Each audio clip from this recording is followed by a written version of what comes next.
We believe we need a true humanitarian ceasefire. And we must ensure the people of the region finally have a horizon of hope by moving in a determined and irreversible way towards establishing a two-state solution on the basis of United Nations resolutions and international law, with Israel and Palestine living side by side in peace and security. Failure will condemn the Palestinians, Israelis, the region and the world to a never-ending cycle of death and destruction. Let me put it plainly. Civilians, including United Nations personnel, must be protected. Civilian objects, including hospitals, must be protected. UN facilities must not be hit.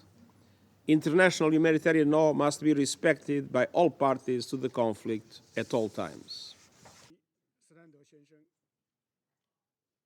In a matter of weeks, a far greater number of children have been killed by Israeli military operations in Gaza than the total number of children killed during any year by any party to a conflict since I've been Secretary-General.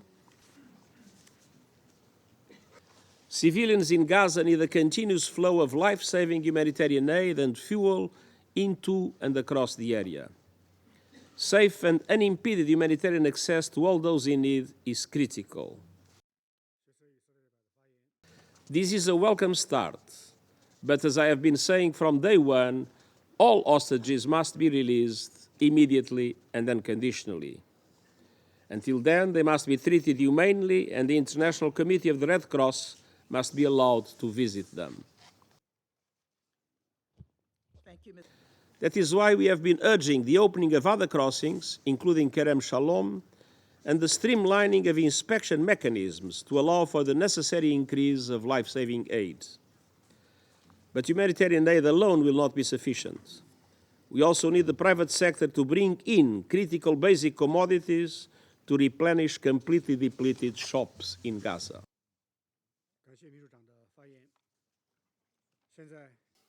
The period has been marked by some of the most intensive Israeli operations in the West Bank since the Second Intifada, involving the use of improvised explosive devices by armed Palestinians and drone strikes by Israeli security forces.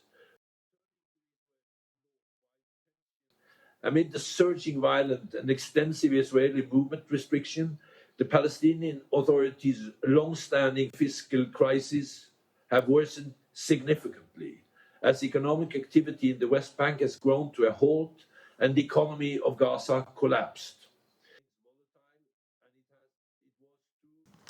Israel keeps giving examples from the Second World War to justify its crimes, ignoring that it is the very horrors that occurred then that led humanity to enact the fundamental rules Israel is breaching now.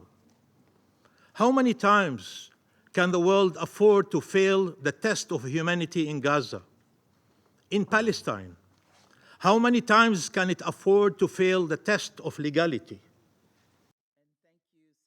Thank you, Secretary-General Guterres. We need international protection and international action to end impunity so as to prevent the recurrence of these crimes that occur daily and in broad daylight. What our people are enduring now is a result of the international community's failure to provide such protection and accountability. Our stance remains unchanged. Vengeance is never the answer. Justice is. Our people should not be denied justice any further. The lives of Palestinians are not less sacred than the lives of any other people on earth. Justice will help us chart a path where no Palestinians and no Israelis are killed. There is no Palestine without Gaza. Gaza bleeds. Gaza suffers. Gaza acts. But Gaza lives. And Palestine lives. Free Palestine, that is the only path to peace. This deep-seated hatred of Israel and Jews from even before its establishment until this very day stems from the very same genocidal ideology that drives Hamas. This is not a political conflict or about partitioning land. It is solely about the destruction of Israel and the murder of Jews. How can one call for a ceasefire and at the same time claim to seek a solution to the conflict? After all, anyone who supports a ceasefire basically supports Hamas' continued reign of terror in Gaza. Hamas doesn't care about the people in Gaza. All they are interested in is implementing Hitler's final solution.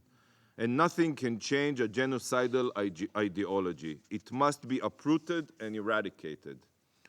Every call for a ceasefire means Hamas gets to live to see another day, terrorizing Israelis and impoverishing Gazans. The only way to dramatically improve the situation is to support Israel's mission to eradicate Hamas's terror capabilities. I reiterate again and again and again, this war can end tomorrow, even today, if Hamas returns all of the hostages and turns in all the terrorists who took part in the massacre. A real ceasefire can be achieved that will last decades. Demand this of Hamas. This is the solution. In particular, the United States does not want to see conflict in Lebanon, where escalation would have grave implications for regional peace and security and for the well-being of the Lebanese people. Restoring calm along the Israel-Lebanon border is of utmost importance, and fully implementing Security Council Resolution 1701 is a key component of this effort.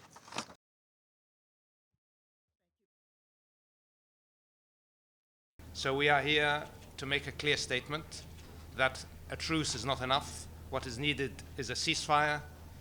What is needed is a credible peace, and a peace that lasts and that allows the Palestinians and the Israelis to live side by side in two states. Anything else will result in continuing crisis in the region. The Palestinians do not want to leave their land, and we are not going to encourage them or force them to leave their land, and we're not going to work with anyone who has that agenda. The Palestinians have a right to their land, and they have a right to live in safety and security and dignity on their land, and that is what we will push for, and that is what we will work towards.